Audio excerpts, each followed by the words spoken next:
በብዙዎች ዝናና አድናቆትን ያተረፈችው በሚገርም ኤዲቲንግ ስኪሏ የምትታወቀው ኮልሚ ባቡጂ በአሁኑ ሰዓት እንግዲህ የሚገርም ጽሁፍ በሶሻል ሚዲያ ላይ እየተንቀሳቀሰ ይገኛል። በአሁኑ ሰዓት ታዲያ ቤተሰብም ከጎኗ እንደሌለ ማንም ሰው ከጎኗ እንዳልቆመና በጣም ተቸግራ እንዳለችና ረሃብ ውስጥ እንዳለች ተናግራለች። እንግዲህ እስቲ ቴክስቱን ላንብብላችሁ። ሰላም፣ ምናልባት ይህን ማለት ከሌለብኝ አስቀድሜ ይቅርታ፣ ግን ስለራሴ ትንሽ ልንገርህ። ናፍሬት እባላለሁ። 16 ዓመቴ ነው። 10ኛ ክፍል ተማሪ ነኝ። አባትና እናቴ ተለያይተዋል። እናቴ ገጠራማ አካባቢ አግብታ አባቴ ደግሞ አዲስ አበባ አግብቶ ይኖራል። እኔ ደግሞ ሰው ቤት ነኝ። በዚህ ሰዓት ማንም ከጎኔ የለም። እግዚአብሔርን ለመጨረሻ ጊዜ ልብስ የተገዛልኝ 4ኛ ክፍል እያለሁ ነው። ይህንን ስልህ በቃ ከልቤ እየጻፍኩ ያለሁት እያለቀስኩ ነው። እግዚአብሔር ያያል። ከጓደኞቼ እየለመንኩ ነው ሁልጊዜ የምለብሰው።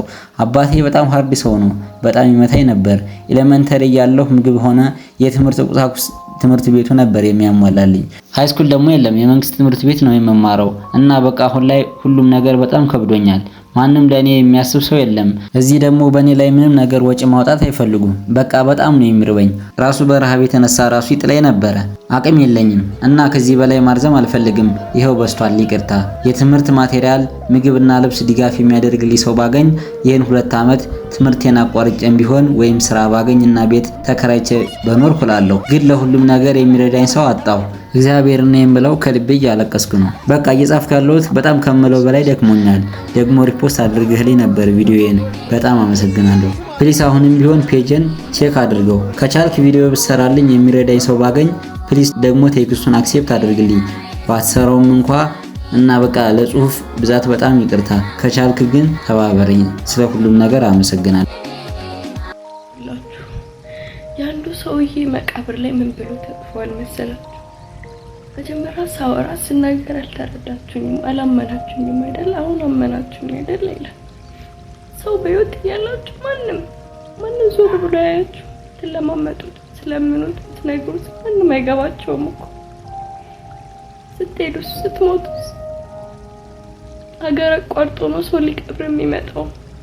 ኦሬዲ እኮ ሄደሃል፣ ምንም አይጠቅምም። ያኔ የዛ ሰው አልጠቀምከውም። ባይዘይባት ቀብረው ችግር የለውም። በህይወት እያለ ካልተረዳኸው ምንም ጥቅም የለውም እኮ። ወላጆች ግን ማለት እውነት ልጅ አትውለዱ፣ እግዚአብሔር አትውለዱ። በቃ እናንተ ፍቅር መስጠት የማትችሉ ከሆነ፣ በስርዓት ማሳደግ የማትችሉ ከሆነ፣ የማትረዱት ከሆነ፣ ልጆቻችሁን አቅርባችሁ ፍቅር የማትሰጡት የማትረዱት ከሆነ አትውለዱ። አዎ አትውለዱ በቃ።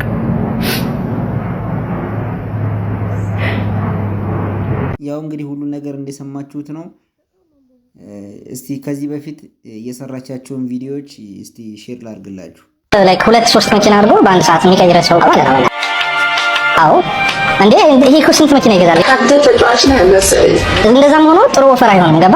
ጥሩ መኪና ካልሆነ ላይክ ትላልቅ መኪና ካልሆነ አይወጣም። 41 ሚሊዮን የኢትዮጵያ ብር ነው።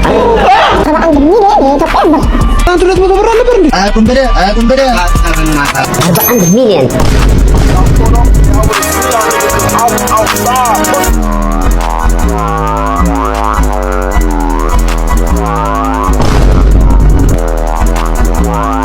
ገብርኤልን አመኛለሁ።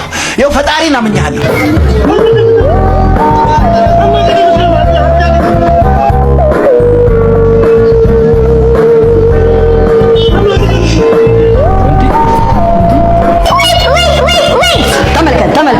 ተመልከት።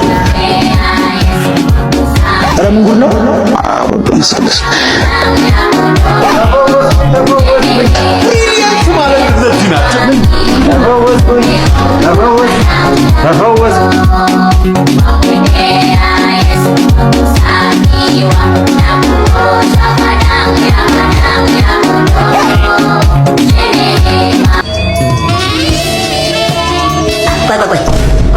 ቆይ ምንድን ነው?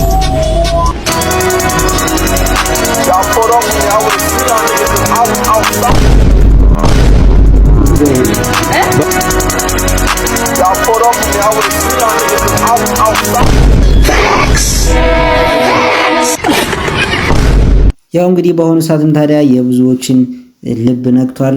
እስቲ እናንተስ ምን አሳባላችሁ?